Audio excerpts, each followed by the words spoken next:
Greetings, guys, gals, and non-binary pals, and welcome back to the SavvyCat Podcast. I'm Savvy. I'm Cat. And you I are... like how you pause every time. It's Savvy. Because like I go by your own name. I go by Sav, and then I'm like, oh, Savvy. Savvy is the name of the podcast, so it's like saying I'm Sav makes the name seem like a lie. Yeah, I guess so. You know, you were like the only person, you were the first person to call me Sav and not Savvy, really. Like, really? Well, during that time, I was Savvy for a long time, and like that started from when I was about, forever until I was about 15, 16, and then it changed to Sav, but you always called me Sav. Yeah. Which is really interesting. You've always been Sav to me. I know, which is so strange because most people I met at the time I met you, I was Savvy. That is weird. It's very interesting. You were just like, were ahead of the game. You were a trendsetter. Thank you. Thank you. You're so welcome. You still didn't introduce yourself, though. Oh, I'm Cat. I did introduce myself. I didn't hear you. Oh. Well, whoops. This is embarrassing on my behalf. Anyway, welcome back to the podcast. This is episode 6? 6. I knew 6. it. I am keeping track. I know how things work. I know how to count. Happy Pride Month, everyone. Yes. Happy Pride. Happy Pride. Yay. I hope you're all having a good Pride in amidst everything that's happening. I hope that we're all fighting for each other and standing together. Yeah, I hope everybody's staying strong. Yeah. And remembering the origin of Pride. Yes. I think that is very important at the moment. Yeah. Oh, absolutely. I keep seeing like LGBT people going like, oh, the riots don't do anything, blah, blah, blah. It's like, I want to punch them. Literally, it's like, I don't like riots. Violence is bad. I'm like, all right, you're not allowed to celebrate Pride. So. Ever. You're not allowed to. If you don't like riots, you can't celebrate Pride because Pride is a celebration of riots. Oh, so. Yeah. If you're LGBT and you don't think riots do anything,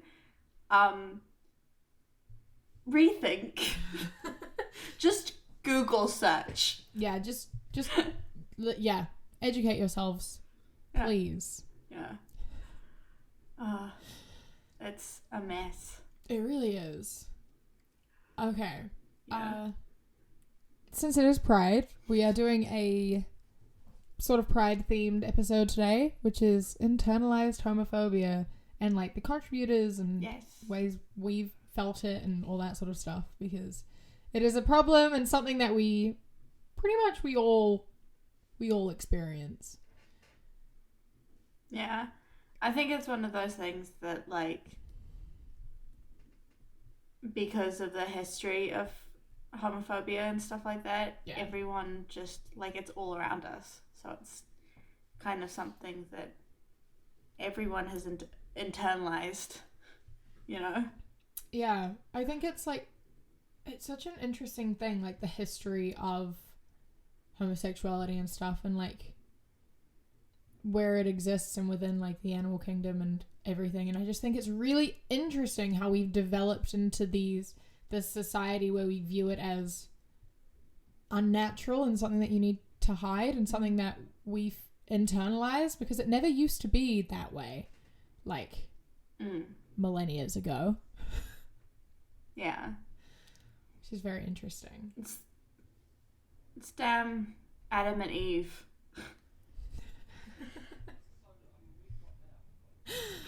That whole thing of like, I don't know. I think it really, like, if we want to go into like where homophobia kind of started, I think it really just kind of was like some, I don't know, powerful man, powerful white homophobia started with white people. Yeah.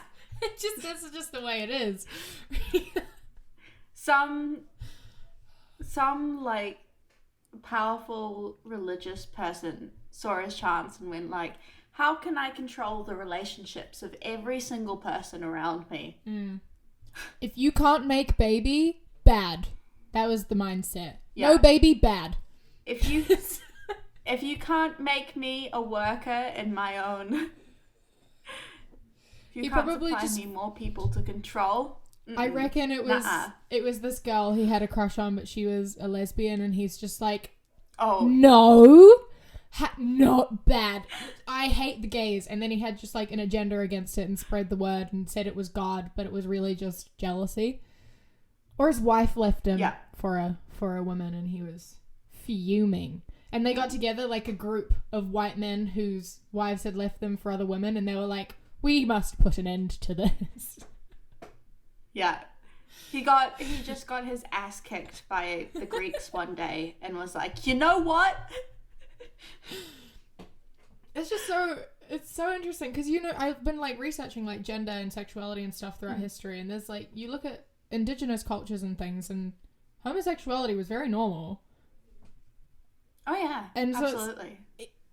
It all changed when the white people came to spread the word of God. Which is, like, it's so interesting. Like in I was looking at it in like multiculture and things, and how it was just like such a normal thing, and that was only a couple 100 years ago. Yeah.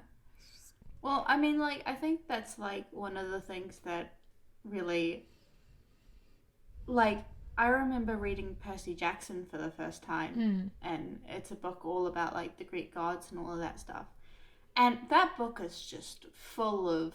Did you read them? I don't think you ever read them. No, you told me to, and I never got around to it.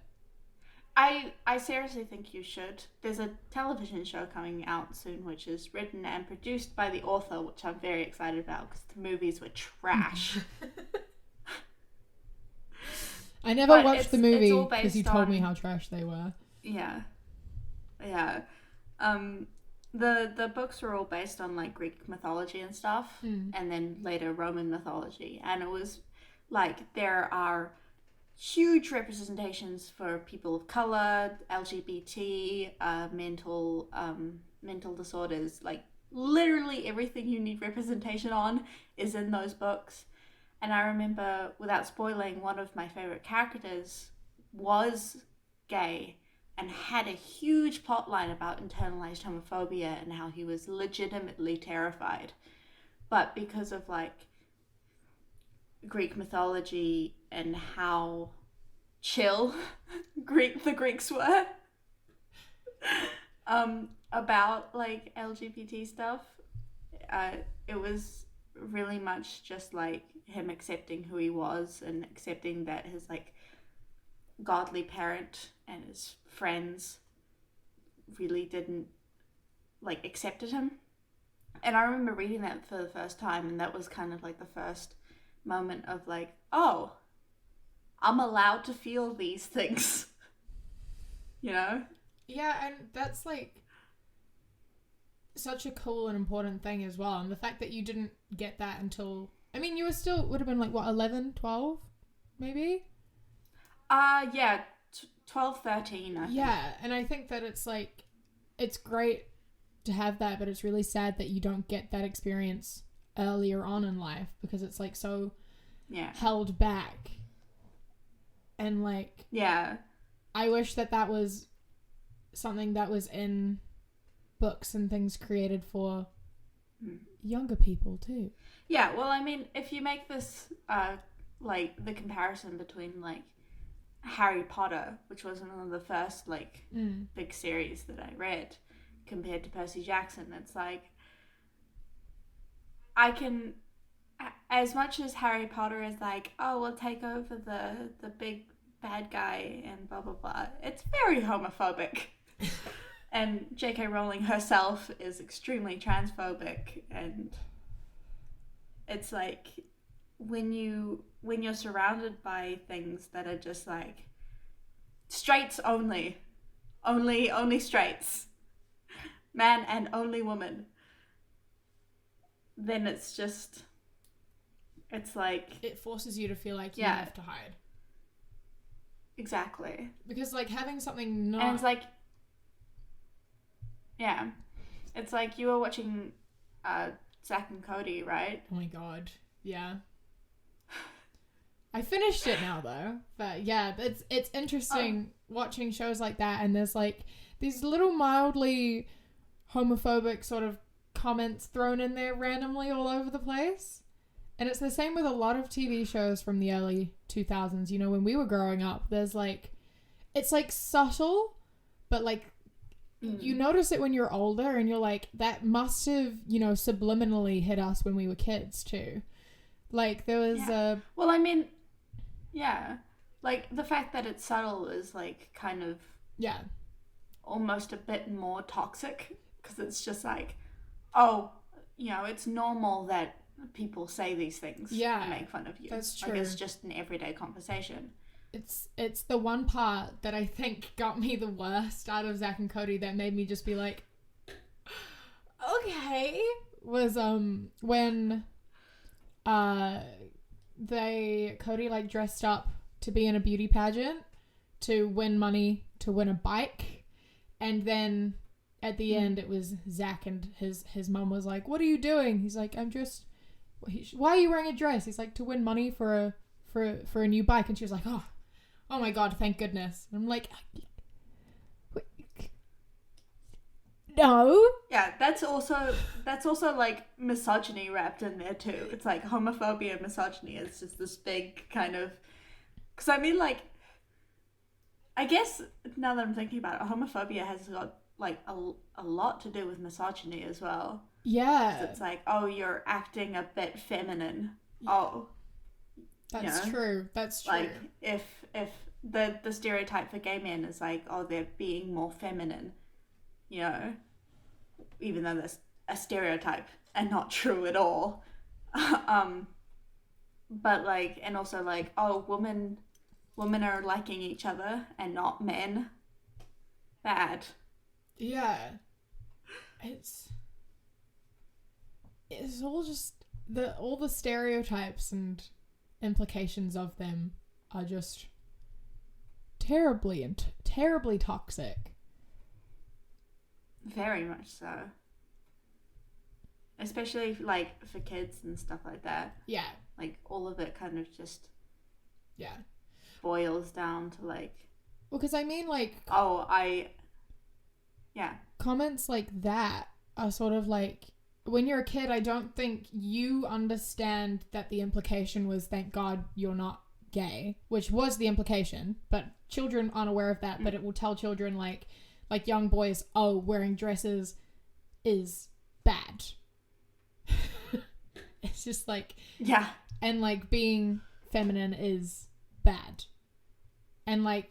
Yeah. Even if you aren't gay yourself, it's teaching you, that femininity and showing any feminine expression is something to be ashamed of and not do. And I think that that's enforced in a lot of ways. Like you always hear like on TV and stuff, and they're like, you're such a girl, you do this like a girl, at least I don't do this like a girl. And it's misogyny, and it's also telling boys that they aren't allowed to be feminine. And in my personal opinion, the most attractive thing a man could do is be a bit feminine. But it's not about being attractive. But I know that a lot of guys care about that. And I think that that's a big thing. It's not really like... I guess it's not really the most attractive thing a guy can do is be a bit feminine. It's like, oh, femininity has been tied into the labels of, showing emotion. Yeah. Or being comfortable with whatever you wear, just being comfortable with your body. Kind. And not being afraid to... Yeah. Like, the simplest things.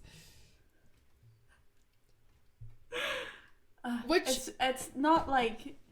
Yeah, it's just kind of like that. All that toxic masculinity is like... It's either toxic masculinity or being feminine. There's not really just a masculinity where it's just like, oh, you know. Yeah, and I think that it's like that thing where it shouldn't be expected that you have to be entirely one thing. Yeah, exactly. And the enforcement of being like, you have to be masculine all the time and only do masculine roles and you aren't allowed to do anything feminine is like so shit. And that's a lot of pressure to put on someone, right? Like, oh, absolutely. And it's just forcing you into boxes, and it's so stupid, and it's like it's toxic, and it makes for toxic relationships, it makes for mental health issues, and it forces you to pretend to be someone that you aren't. And I think that that's just so shit. Yeah. Well, I mean, like, it's that whole thing of like on media, it's like masculinity is like strong, but not like what strong should be. Like strength should be being confident and being powerful with your words and your strength and your morals, you know, instead of, oh, I'm going to fight you at every possible opportunity, or, you know, I am right and you are wrong and I shall take control of the situation. Like, that's not strength. That's toxic. Yeah. Yeah. I think that we really need to just like re-examine the definition of words and how we enforce them. Yeah. And like, I guess that's the thing with like homophobia and stuff like that, especially internalized homophobia, is that a lot of men think, you know, oh, I can't be gay because then that's weak or something. Like, I can't show a bit of emotions, or like, if I'm gay, I have to up my masculinity levels, you know, to compensate. And like, I think it shows more strength to be comfortable in your sexuality than it is to follow the laws of everyone else. And you see that in a lot of like closeted men who act homophobic. They are much more aggressive than a lot of other men, because it's like, it is compensating for their internalized homophobia. They're just kind of like, there's this part of me that I need to overcompensate for, so they're like much more aggressive. And I do notice that a lot in terms of that. It is quite interesting to see. Yeah. So, in saying that though, I do think there's a problem in television shows going, oh, the bully's only bullying this gay kid because he's definitely closeted. It's like, no. That's not always it is sometimes the case, but most of the time it's not. Yeah. And like, even if it's sometimes the case, like, that's a reason, but we shouldn't feel pity for that person. No. Oh my god, that's what pissed me off so much about Glee. Okay, so I'm just gonna like rant here real quick. All right, so there's go for it. What's his name? I don't remember his fucking name. But there's this guy that bullies Kirk so much for his sexuality that Kirk like feels threatened. Like he's genuinely afraid. Like, this guy like threatened his life, and so Kirk moves schools. Kirk? I'm watching Gilmore Girls. Kurt moves schools, and then eventually he goes back. I was like, Star Trek? Yeah. Hello? That's my bad. And eventually he goes back, and this guy decides to come out as gay, and then, you know, he's bullied and he tries to commit suicide, which is really sad. And it's just this big emotional thing, and then Kurt forgives him, and then later on in the show, Kurt's ex-boyfriend starts dating this guy, and I'm like, I'm sorry that you went through that, but this guy threatened someone's life, and your ex-boyfriend's life, this guy that you love, and then you date him? Like, I understand why he was bullying him, and I hope that he finds happiness at some point in his life, but you should... I just feel like you just... Yeah, it's... They just kind of forgot he was... Like, it's a... It bothered me a lot. Yeah. Yeah, fair enough. It's like a reason for that, but also like, you know, that still doesn't mean you can't like apologize, you know? Yeah. And I mean, like, I understand that he learned and he was like growing, and I like respected him, and he didn't deserve what he got and the torment that he got, obviously, after he came out. But it just really bothered me that the person that he ended up dating, that just bothered me a lot. I just feel like if someone was like bullying you for being gay, I don't care how long after that is, I don't care if they're a good person now, I'm not gonna date them. Yeah, exactly. And like I remember watching this one Korean drama which called Love Alarm, which the first half of the first season, perfect, great TV, I loved it so much, I highly recommend it. Second half of the first season, you don't have to watch it.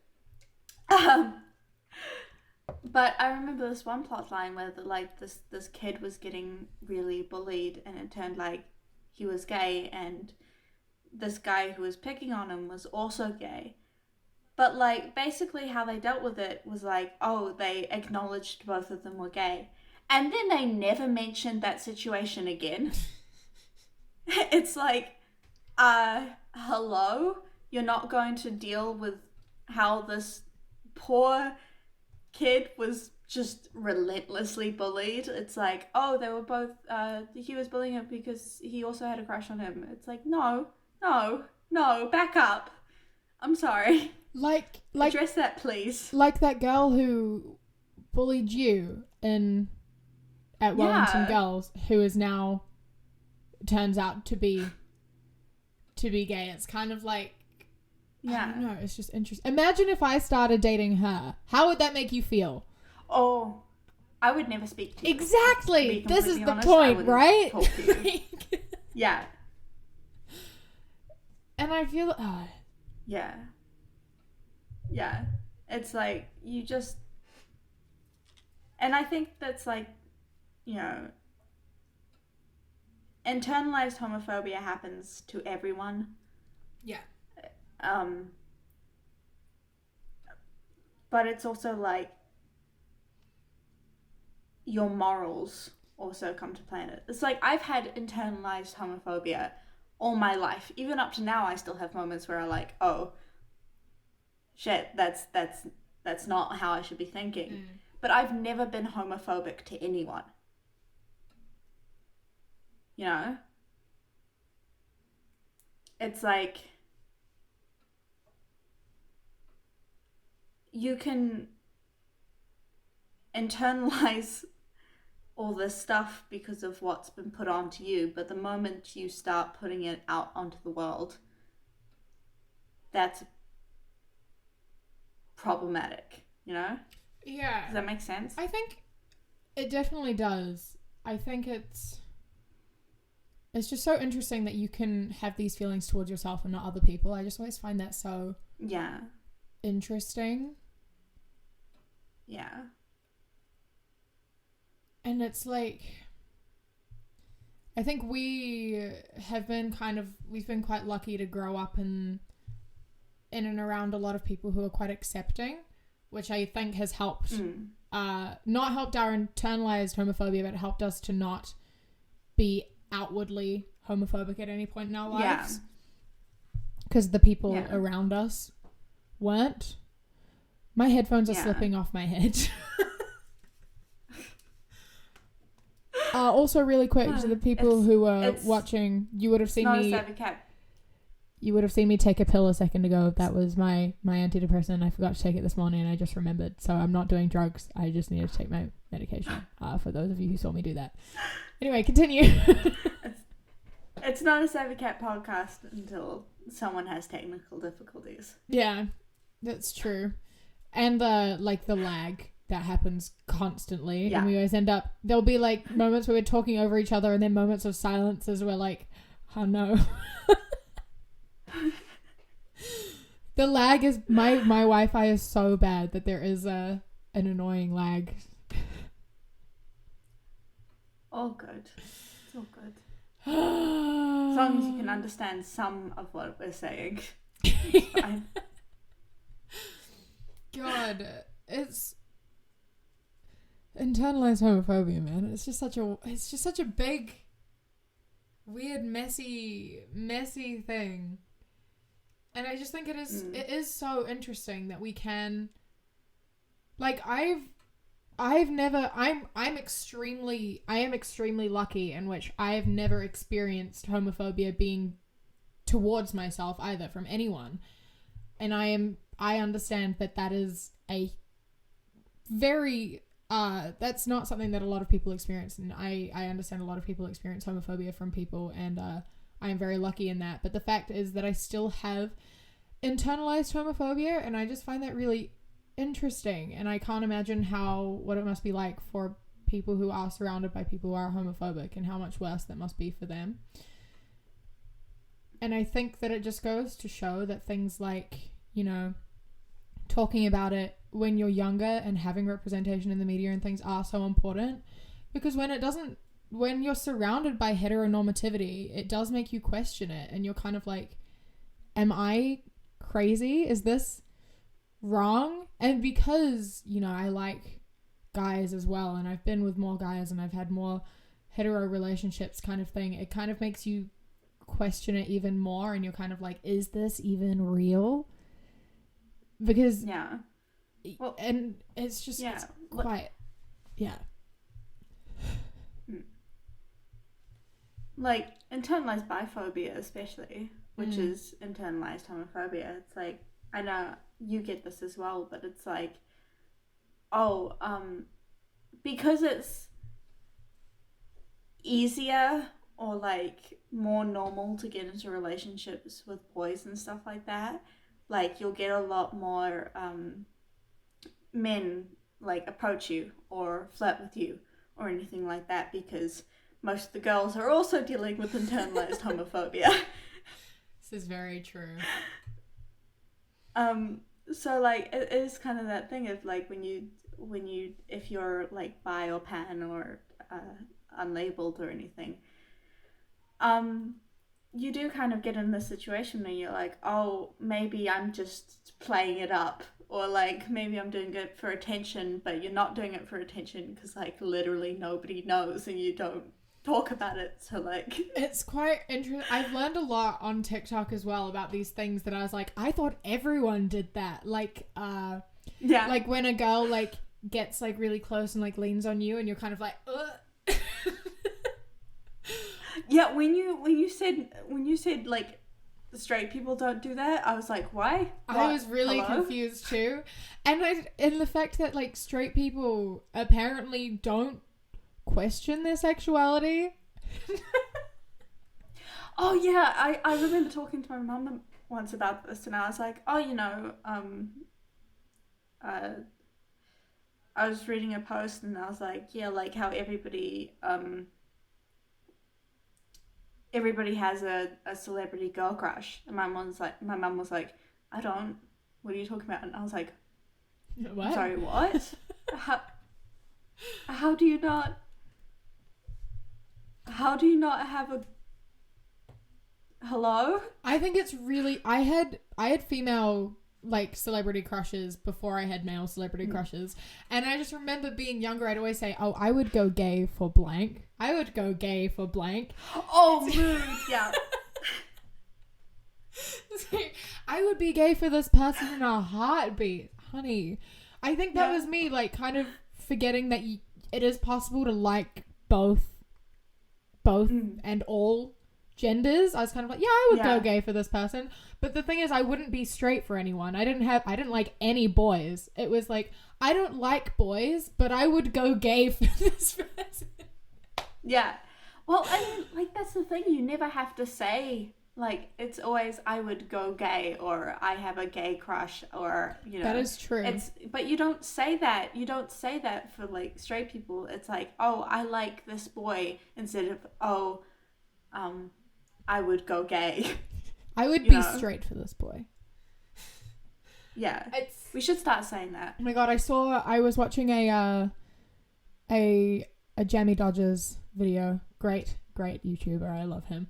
But he said something in a post where it was like, children shouldn't be allowed to, they're too young to know if they're trans, right? They're too young, they don't know. And he was like, well, by that, children are too young to choose their gender, so they can't know that they're trans. And he was like, well, by that logic, they can't choose their gender, and they can't choose that they're cisgender either. All children should be raised gender neutral until they're at an age where they are able to choose what gender they are. And I was like, ooh. Yeah. And I think that works for sexuality as well. I say assume pan until told otherwise. Oh, absolutely. Yeah. And like, that's the thing. It's like kids were always raised of like, you know, oh, do you have a crush on that boy? You know, it's just like, it's very much just like, oh, when you get a husband, like, especially for us, it's like girls are always told, you know, don't hang out with boys too much, or do you have a crush on that boy? And boy. And what boy do you have a crush on? What boy do you have a crush on? Jonathan?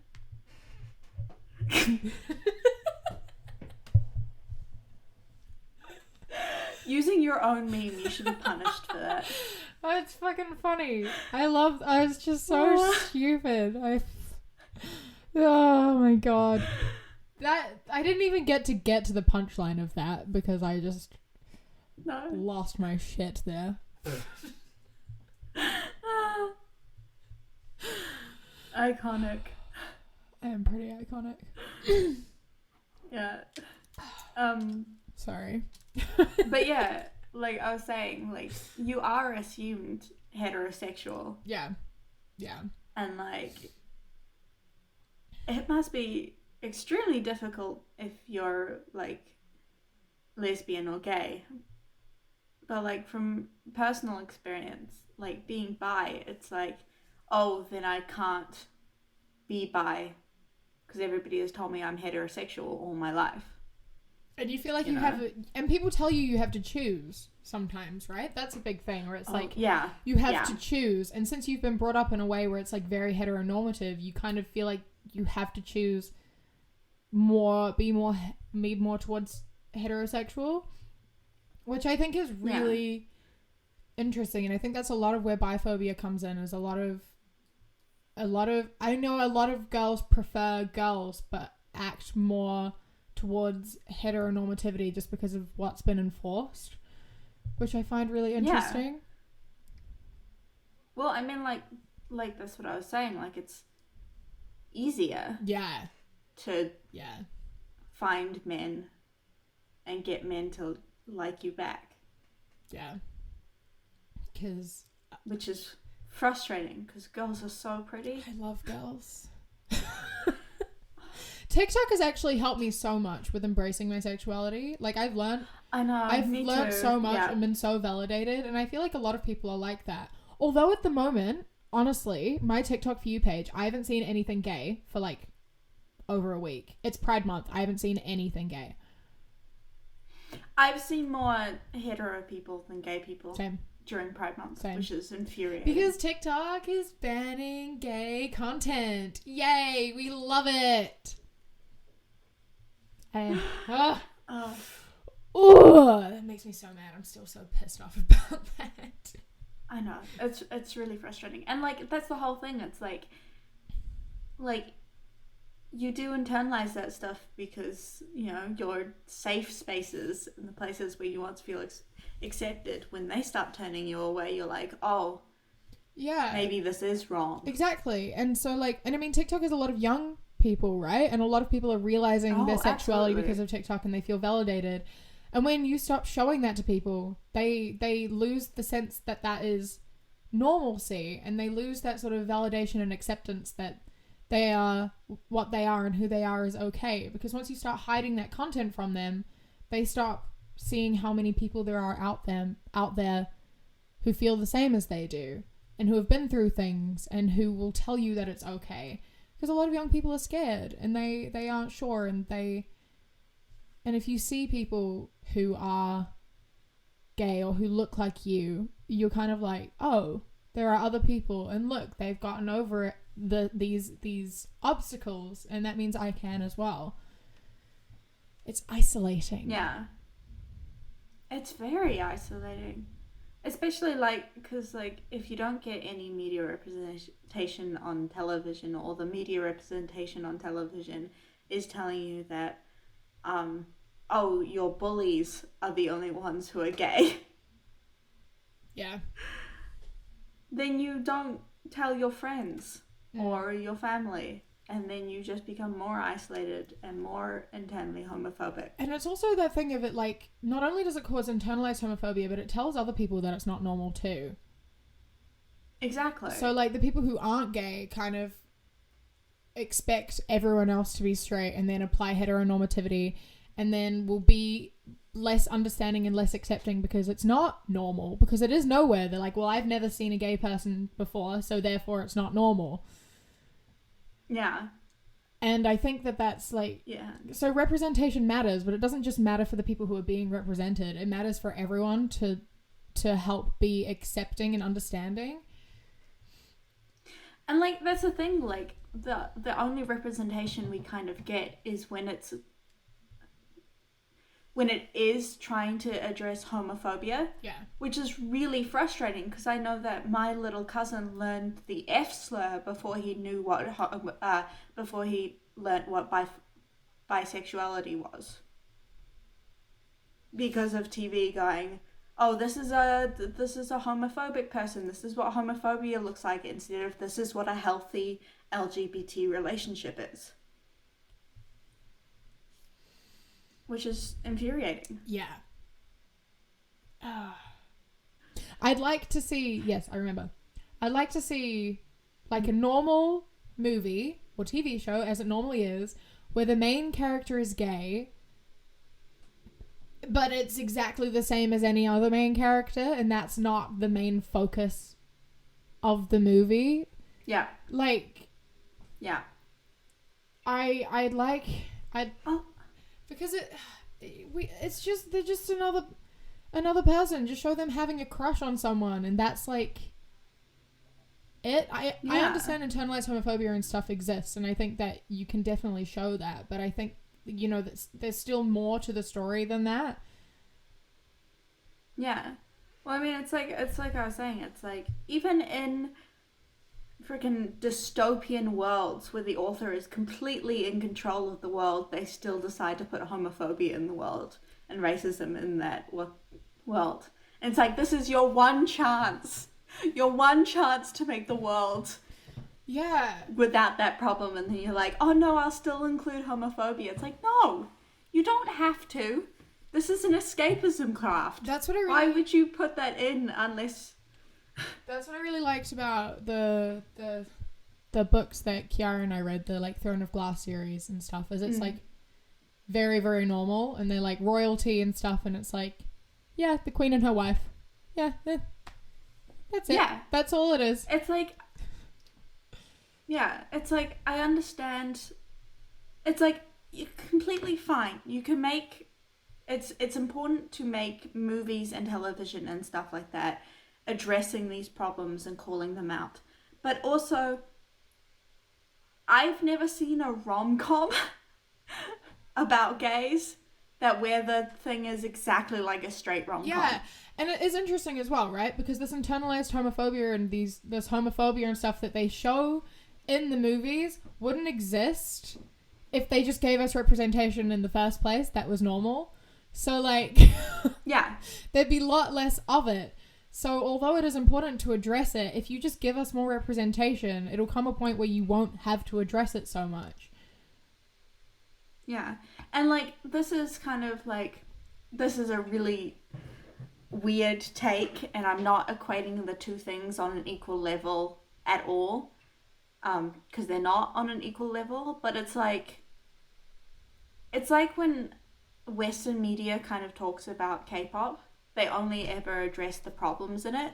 So then most of, like, the Western world only think of K-pop as problematic. So when the media only addresses the homophobia side of the LGBT community, they go, oh, that is the only thing that is part of the LGBT community is homophobia and battling with homophobia, when it's not. It's just people loving each other. That's all it is.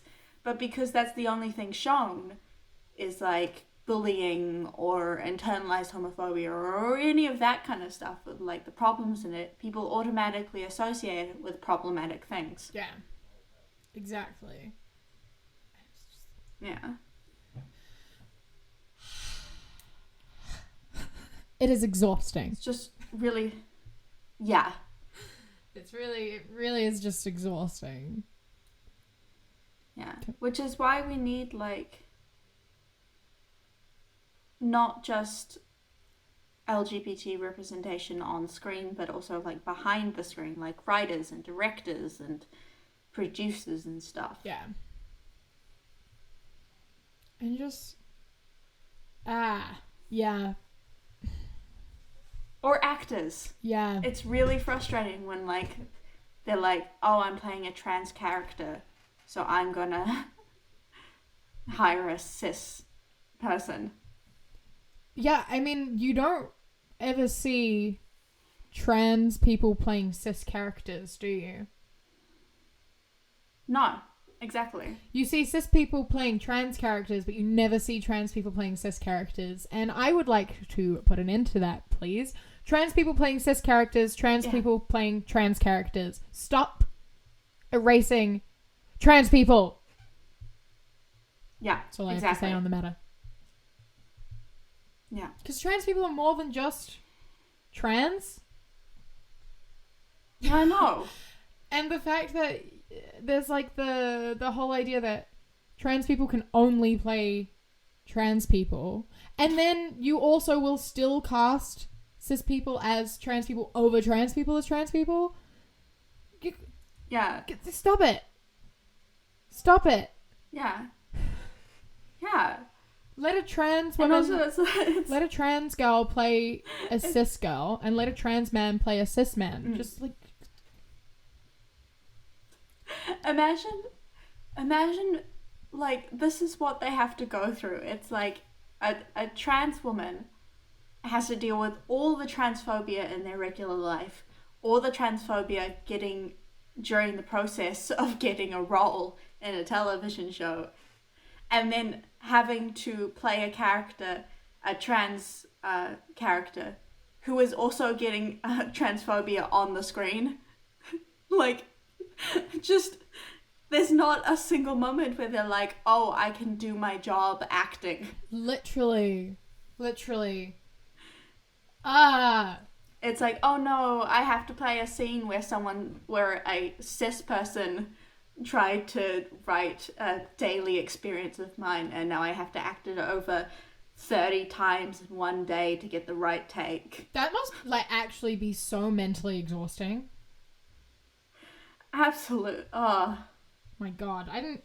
Well, yeah, and it's like, after the take is done, you get to, go off set and still experience transphobia while all your cis people in the same scene go, oh, that was just fake pretend, and that was just a scene in a television show. That must be so frustrating. It would, oh my God, that would be exhausting.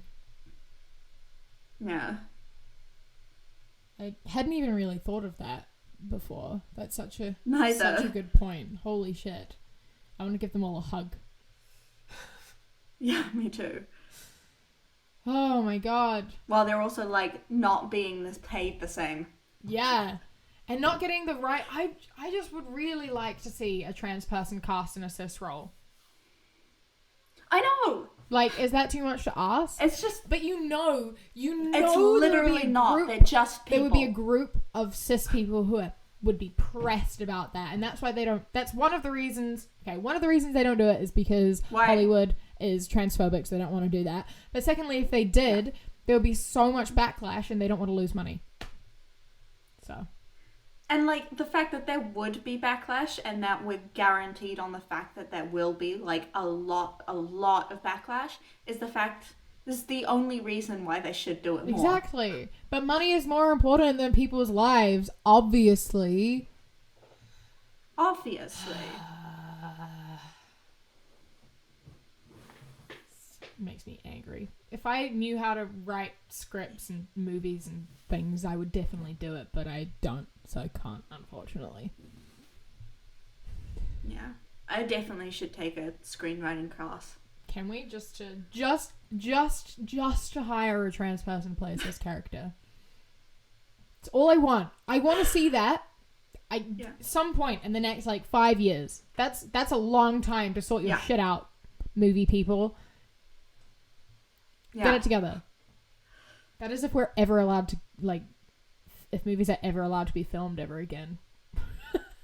If we're ever allowed to go to the cinema again. Just who knows anymore. We'll fly to New Zealand. Yes. For the sole purpose of shooting the movie. Excellent. From now on, only go to New Zealand to do things that involve people. Imagine if the only movies to come out were Kiwi movies. Yes. No. That's the dream world. Oh no, I can't handle that at all. I like that we have two very polarizing opinions about this. I want to see a year of movies where it's only slight deviations of Boy. I actually have never seen Boy. Hunt of the Wilder People. I've never seen Boy. You've what? Never seen Boy. Please watch it. I've been meaning to.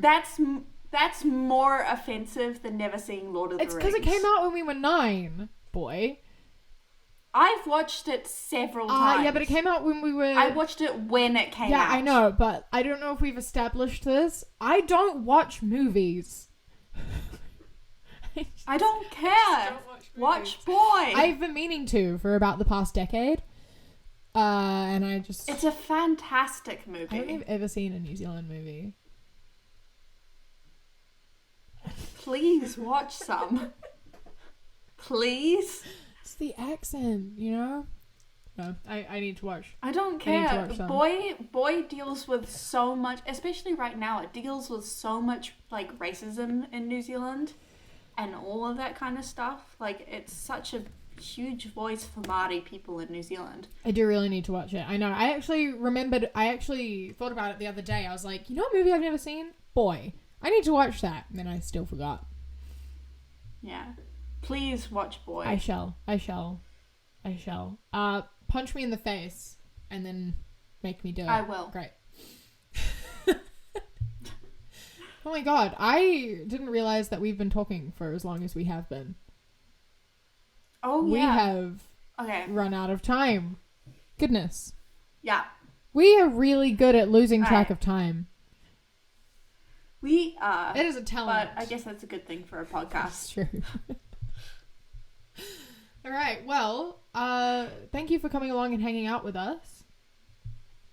This week... Our charity. Do you want to talk about... Yes. With everything going on at the moment, I, on my website, have compiled a Black Lives Matter page that has a lot of places to donate, a lot of petitions to sign, GoFundMes to help pay for people's medical bills, and then also ways to help out in the UK. And one of the charities that one of the places you can donate under the donations page, and I will leave the link in the description, is helping young Black trans women who are homeless, and it's helping provide them with medical bills and keeping them safe and things. So if you wanted to give them a hand and help them out, I think that would be incredible. I will leave the link to that in the description, and then also the link to my web page where you can sign petitions and donate to anywhere else as well. I think that they really need our help at the moment. And if you don't have any money to donate, there are also hour-long YouTube videos where you can just sit and listen to Black music and Black musicians and artists. I think and a lot of YouTubers as well currently are just donating all their revenue too. Yeah. If we made any revenue, we would. If we made money, we would donate it, but unfortunately we don't. So all we can do is refer you to people who do. So you can stream those videos and all the ad revenue goes to helping out the situation in America right now. So yeah. Yeah. Thank you for coming along. Yes. Thank you very much.